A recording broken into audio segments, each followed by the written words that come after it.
Thank the gentlewoman. We'll now recognize the gentleman from Ohio, Mr. Jordan, for 5 minutes. Thank you, Mr. Chairman. Director, thank you for being with us. On Tuesday, you said any reasonable person in Secretary Clinton's position should have known that an unclassified system was no place for these conversations. You said on Tuesday some of her emails bore classified markings, and you also said on Tuesday there were potential violations of the appropriate statutes.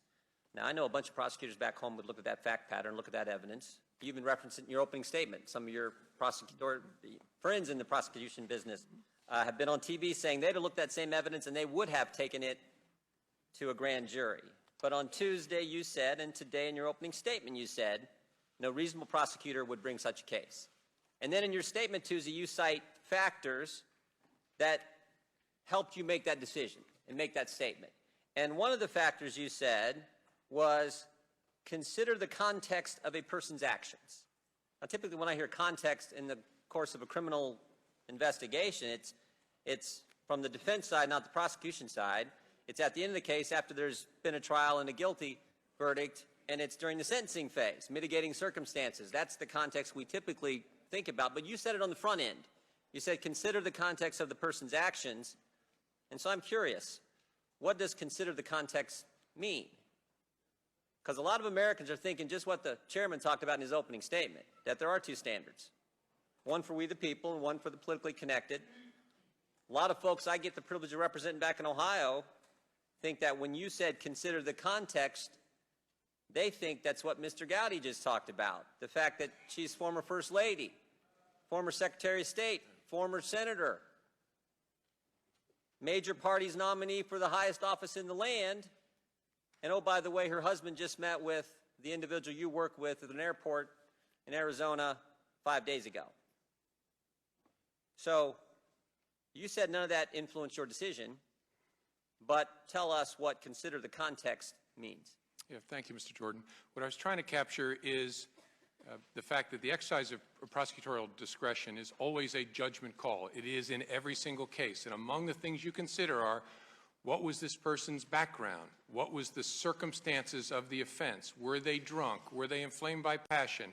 Was it somebody who had a sufficient level of education and training and experience that we can infer certain things from that? To consider the entire circumstances of the person's offense conduct and background. I did not mean to consider political context or things like that. The entire circumstances, and Mr. Gowdy just talked about this scheme. Remember what she did, right? She sets up this unique server arrangement.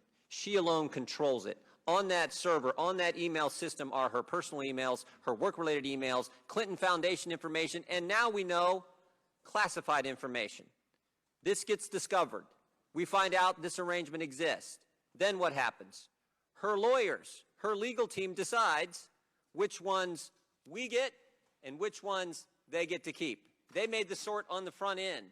And then we find out the ones that they kept and didn't give to us, didn't give to the American people, didn't give to Congress, the ones they kept, they destroyed them.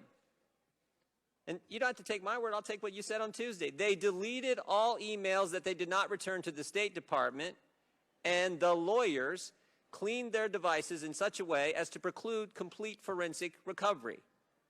Now that sounds like a fancy way of saying they hid the evidence, right? And you just told Mr. Gowdy thousands of emails fell into those categories. Now, that seems to me to provide some context to what took place here. Did Secretary Clinton's legal team, excuse me, let me ask it this way. Did Secretary Clinton know her legal team deleted those emails that they kept from us? I don't believe so. Did Secretary Clinton approve those emails being deleted? I don't think there was any specific instruction or conversation between the Secretary and her lawyers about that. Did you ask that question?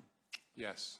Did Secretary Clinton know that her lawyers cleaned devices in such a way as to preclude complete forensic recovery? I don't believe that she did. Did you ask that question? Yes. Do you see how someone could view the context of what she did? Set up a private system. She alone controlled it. She kept everything on it. We now know from Ms. Abedin's deposition that they did it for that very reason, so no one could see what was there, based on the deposition Ms. Abedin gave. And then when they got caught, they deleted what they had, and they scrubbed their devices. Is that part of the context in evaluating this decision? Sure, sure. And understand what inferences can be drawn from that collection of facts, of course. All right.